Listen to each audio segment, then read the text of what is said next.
Zone 1101. Oh, yeah, that's right. Switch. Hold on, Coach. I totally spaced off. We have to switch with the big drop. Good catch. Hope nobody has that, because it looks so much more big time in real life, you know, like, right? I believe that is center. You are strong. Bam. That's your spot. 2 plates. 2 player, huh? Yes, sir. I have a feeling that thing's off center, no?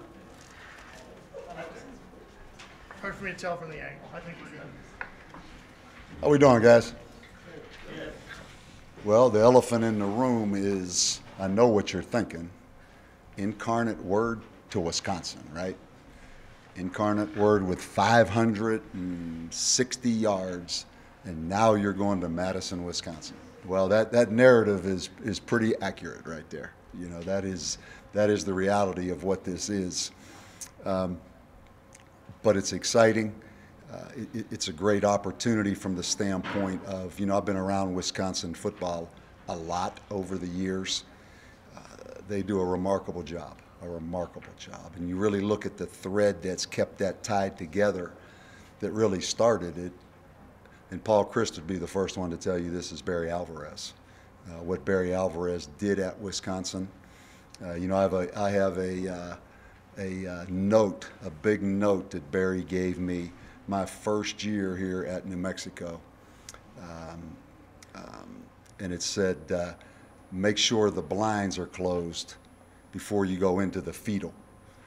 It's right outside our staff meeting room, but to kind of define what that means for you, and he said, don't flinch. Think about it. Make sure the blinds are closed before you go into the fetal. In other words, he realized what kind of situation this would be going forward. You know, he went into Wisconsin when they hadn't won many games. And the point is, don't let them see you flinch. But I have that in my office now. I mean, that's probably 7 years ago now he gave that to me. But I've got great respect. I got great respect for their football program, the continuity they've had, the brand that they have, the atmosphere there, all the above. Of course, Kevin Cosgrove spent 13 years there with Barry Alvarez. They are what they are. And I've told Barry this story many times. You know, when I was at ESPN, I had Wisconsin a lot. But I did a bowl game. I think it was probably then they called it the Citrus Bowl in Orlando or the Outback Bowl, one of them. But it was Auburn against Wisconsin. And when you go watch Auburn practice, it was like, wow, you know, flashy, all the above, speed everywhere. And you have a tendency sometimes to underestimate Wisconsin when you just are in those situations. And just time and time and time again with consistency, they have stayed with their brand, and they were 13-1 last year. What were they, 11-2 or 3 the year before? They were 10-3 the year before. They just kind of quietly are the number 4 ranked team in the AP poll and the number 7th ranked team in the coaches poll. And they've won 40 straight non-conference games, I think, something like that. It's the brand, and it's something that they should really be proud of, and something I respect the chance just to go up there and play against them. I really mean that. They are unique to college football in some ways in this era of spread offense. You know, they're really good, and it's really a very aligned program from the top down, and it's fun to see that. It's fun to see. With that said, it's incarnate word to Wisconsin now, and you know, you always think of the negatives first, and the negatives coming out of incarnate word was they moved the ball on us. I give them credit. I don't mean to say incarnate word in a condescending way. I don't mean that at all. Because from an offensive standpoint, the scheme, the skill players they had, the quarterback they had, the coaching they had, that was a test for us. And we'll play other teams on our schedule that don't have more offense than incarnate word. I will say that on the record right now. We'll play other teams that incarnate word is right in their wheelhouse from an offensive standpoint. Now, on defense, they had some problems. I think they prepared for the option. They didn't quite have the talent they had on offense, on defense. But with that said, we made some plays that it didn't matter who you were playing against. There were some plays made there that were encouraging. It was encouraging. Then the kicking game, our punter for the first time punting in a game punted pretty good. Our kickoff guy, Dylan Romero, his first time kicking off, he did a heck of a job, except for one kick. Shelley did a good job. First time kicking in the game. 2 walk-ons right there. Our center on offense, Kyle Stapley, did a good job. First game playing at center. So I've done a lot of talking. Going up there is a tremendous challenge to try to get better individually. That's what it is. It's trying to get better individually. And really that's what this whole process is anyhow, because if enough guys get better individually, then collectively we're going to be better. So we're looking at this as a chance to show improvement from week 1 to week 2 in our individual performance. The game's at 10 o'clock. We practice at 10 o'clock. That's a non-issue. I think the weather's supposed to be pretty good. They are really, really good. Schematically on defense, they're a lot like we are. They're a lot like we are. They're a 3-down base team. They'll jump into 4-man like that, though. Then they'll play more man. They'll do some combinations of bringing inside linebackers and dropping the ends. Offensively, it's a complete departure, which scares me. That's the other thing about the Incarnate Word game. We practiced against that stuff all camp. Now all of a sudden it's Wisconsin with the 2 tight ends, the power game, still the ability to throw the ball. I believe, to me, and again, I'm not trying to act like I know a lot about it, but just watching it, I think the quarterback is a high draft pick. I think the running back is a high draft pick. I look at their linemen. They're a very talented team. The only game they lost last year was to Ohio State in the Big Ten championship, I believe, in Indianapolis. So we know what it is. But if you keep it in the context of just get better, just individually get better, it's a heck of an opportunity to go play in a big-time atmosphere. Okay, so guys, what questions do we have?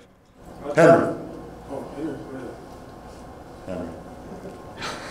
Coach, your most helpful carryover coming from Saturday night to next Saturday morning? I think, first of all, conditioning. We were never gassed in that game Saturday night. We played 92 plays, I think, on offense.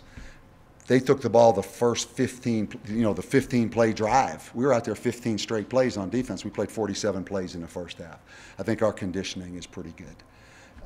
The other thing I take from it, schematically, who we played against, our defense, that's who we're going to play against, not this week, for a good part of the remaining season. So playing against a quality offense, against quality receivers in that style of offense, long-term will help us, even though we all got humbled a little bit Saturday night. Offensively, just a chance to get out there and function. That's our first time really functioning with all the true tempo piece of it. There's more verbiage in what we do and say, how we call things. So just be able to function. Then watch the kickers kick the ball that haven't kicked. Watch the receivers have more opportunities to catch the ball than they've had to catch. Watching Tavaka throw it more than he's had a chance. So it was a great opening game from just seeing now on video what we thought we could do on offensively, and then being humbled on defense to where we know we have to improve. But it was a great first game to me.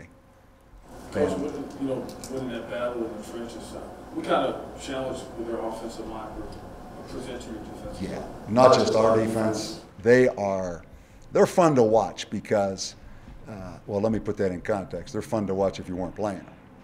But they are, first of all, they gap block more than most teams. They'll block down and pull backside people and try to create a gap in there. They do zone block, but they are a big gap blocking team, which you don't see a lot of. But they're so big and they're so long that they come off and kind of punch you and never panic on offense. And they're so big that it creates just a mass. They're fun to watch. They really are. And then their tight ends are big too. So obviously, I mean, it's a huge challenge, but I challenge our defensive line because I don't think we played with the kind of suddenness, pad level, and leverage. Even though it's a different offense, we didn't play with that kind of leverage up front. And we need this right now. We need this. We need to go do this, in my mind, for our defensive line. Coach, with that thought process, do you guys talk about like Appalachian State, Utah State, what they almost pulled off this last weekend going into this big game? You know, I did. I did from the standpoint of representing. You know, I didn't make a big deal about it at all because this was yesterday now. You know, this was yesterday morning when we first met. I just talked about representing. I said, first of all, representing this conference. I talked about what Utah State did at Michigan State. I talked about what UNLV did at USC. I did talk a little bit about Appalachian State. But I also said all that wishing, hoping, wanting. We went to Texas A&M last year wishing, hoping, wanting, and we got embarrassed. So I said, here's the reality now. That all sounds good. That's all great concept. But if we don't improve dramatically individually, not dramatically, if we don't improve step by step, the same thing that happened to A&M last year is going to happen again. So all that kind of theory, but yeah, I mean, absolutely. I mean, we need to go represent. We're a Mountain West Conference school. We're the University of New Mexico. We need to go represent. Not only the name on the back, but the name on the front and the Mountain West Conference. That's how I feel about it, you know. So, yeah, we did. Coach, this being your first road game of the season, how do you prepare your players mentally for the type of environment that Wisconsin fans are going to give you? I think they look forward to it. I really do. You know, so much of our stuff on offense now is non-snap count, more verbal kind of exchanges, not quite as dependent on verbal as we were a year ago, quite honestly. You know, we're set up for crowd noise a lot better than we were a year ago.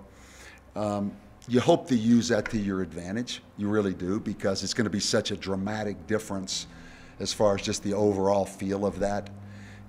Particularly, I guess, when they start the fourth quarter, it's the jump around thing that if you haven't seen that in person, that's pretty neat to see. But I think you look at it like something that you're looking forward to. But I also know, and I made this point like last year at Texas A&M, don't think that those surroundings are going to give you any boost. Those surroundings are going to make no difference when you line up against the guy you're lining up against. Because sometimes you think, okay, we're going to go in and we're going to play with this unbelievable effort because it's going to be these surroundings and this. None of that matters when that ball's kicked off. You know, so we're going to try to take as many kids as we can take. You know, we've got a few Wisconsin kids. We've got a few kids from the Midwest. I'm going to try to make this as nice as we can make it for them going up there. Coach, Wisconsin has some great returners, but in Saturday's game, there was 9 players that made their collegiate debut, including their safety, who led the team in tackles. How much of a challenge is it to prepare for those kind of players? There's not necessarily as much film to watch. I don't think it's that. You know, we've watched them from last year on special teams, and we've watched them from this year. They're bigger. You know, like you look at their punt return team out there, they put bigger guys up that can hold you up better. They're big. Just across the board, it's a bigger body type than we would normally play against, period. Then as far as the kicking game, they have a great field goal kicker. I think the kickoff guy was 8 of 8 on touchbacks. And then they have a really, really good punter, too. So they're the real deal across the board. You know, they're a pro punt team that's different than a lot of the college teams now where they vertical set and rail set. You know, they're really good. There's definitely a pro influence to their team and always has been. You know, Jimmy Leonard, who played at Wisconsin as a defensive coordinator, NFL player and coach. Paul Christ is an NFL coach. Their kicking game, their punt team is an NFL flavor. That's definitely their brand, which is a little bit different than you see every Saturday. Besides improvement on the tackling that was atrocious on some of those plays, to pull off the greatest upset in New Mexico history, what's the 5 things we have to do? 5? Well, tackling. these are 3 things. 3 things. And we have to do to pull off the greatest upset. I think we have to keep it simple. I do. I think we have to keep it simple and make improvement individually. I think if we expand any more beyond anything, we're making a dramatic mistake, right? Control what you can control. And the one thing you can control is your performance every time the ball snaps. It doesn't matter who's around you on either side of the ball. Doesn't matter. It's your performance against that one guy and that one responsibility you have, period. Is this the highest ranked team? Has New Mexico played anyone ranked higher than 4 before? Played a long time ago. They played #1 Army. And What year was that? That was like 1950. TCU back in 2010 was #3. Yeah. That's the last one. Yeah. Bad. That was only one thing. That was just one. 85 4. Yeah, I can't go. He's finally taking me to my knees. It's been, how many years have you been coming here? 6 years. We've been through Lobo tackle. We've been through a lot of things. You finally buckled me with 5. As far as, I was talking to a couple of guys, and they seem really excited about it. You know, there's nobody acting timid or anything like that, because you know you could have that sometime depending on who the guy is. And they seem really excited. And we talked about like being confident and going out there. Who cares if they're ranked, whatever. Yeah, I mean, I'm curious. I'm curious to see how we will respond. You know, talk is so cheap and none of it really matters. There was a lot of conversation last year about going to Texas A&M. A lot of conversation. It's about the real world when that ball snapped. How are you going to perform, right? So not to, you know, poke a hole in the balloon, but this is about preparation. You know, this is about trying to get better. This is about going up there. This is our second game of the year now. We got a lot of games after this.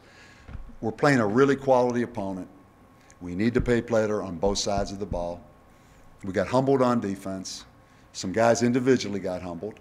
They need to bounce back and go play their best game this week. And then the next week, it'll be the same thing again now. You know, so it's probably not near as dramatic as, in fact, I know it isn't. You talked about the team needing some confidence on defense after the game on Saturday. Knowing the task ahead, you guys represent the way you want to. How much could that boost you? You talked about exiting in last year, but that was later in the year. You guys play the way you want them to. How much could that bolster you moving forward? I'm not sure what the question was right there. I mean, how much confidence could that give you if you play the way you want to, knowing that you've got just playing number 14? Yeah, you know, I think week to week, and that's really my point, is to build that foundation and just try to improve on that foundation week to week. You know, it's a long season. You're going to have a chance to put, if you stay healthy, 600 plays or 500 plays or 400 plays on tape, you individually. It's just about getting better the next week and feeling better about your performance week to week. And if we can get enough individual guys doing that, collectively, we're going to be pretty good. And the element of nothing's ever as good as it seems or bad as it seems. Offensively, we're pretty realistic about who we played against Saturday night. We're realistic about some of those plays that we made. We went up over top of people and caught the ball. Probably won't be there. On defense, even though it was a poor statistical performance, there were some good things. I'm also realistic about the quality we played on offense. Somewhere in between is the reality of a team, what we are right now. I don't know for sure. But individually, I can tell you exactly what each kid, and each kid will tell you exactly what he needs to do to improve. And that's really the mindset of all this. You know, big picture is not as important as just one step at a time here and individual improvement as we go. So, I mean, confidence is a big piece of it. But it's too early to be having lost confidence, you know, or having great confidence on offense. Nothing's really happened yet, you know, quite honestly. We're just starting to build this thing. Coach, obviously you mentioned it after the game. I think you used the word, oh my gosh, plays or something, giving up a lot of big plays. Yeah. Especially there's that 90-yard run late in the second quarter, I believe it was, going into pace. Brutal. A guy like Jonathan Taylor, who's already had 2,000 yards in his career. You know, what do you do to kind of try and prevent those things and slow him down as much as you can? Yeah, you know, number 4 that took off and ran for 90 yards, he was fast now. And we missed the tackle at the line of scrimmage. All of a sudden, he was gone. You know, it's a little different because in the spread game, you're spread out all over the field. You know, there'll be more hats up in there in this game, but he's a big, physical, powerful guy.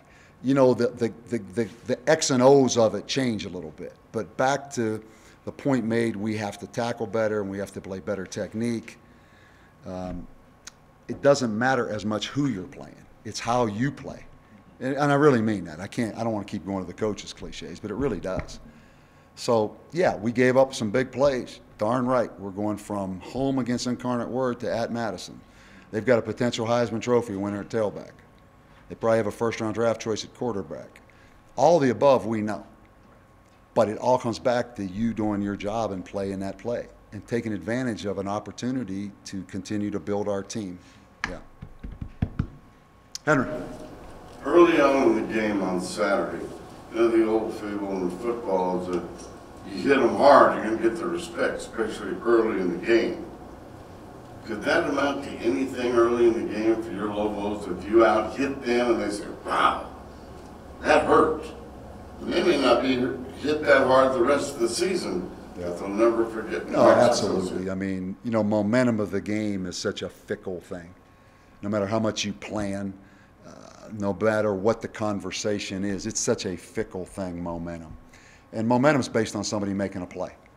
Bottom line, somebody has to make a play and generate momentum and confidence and all those things.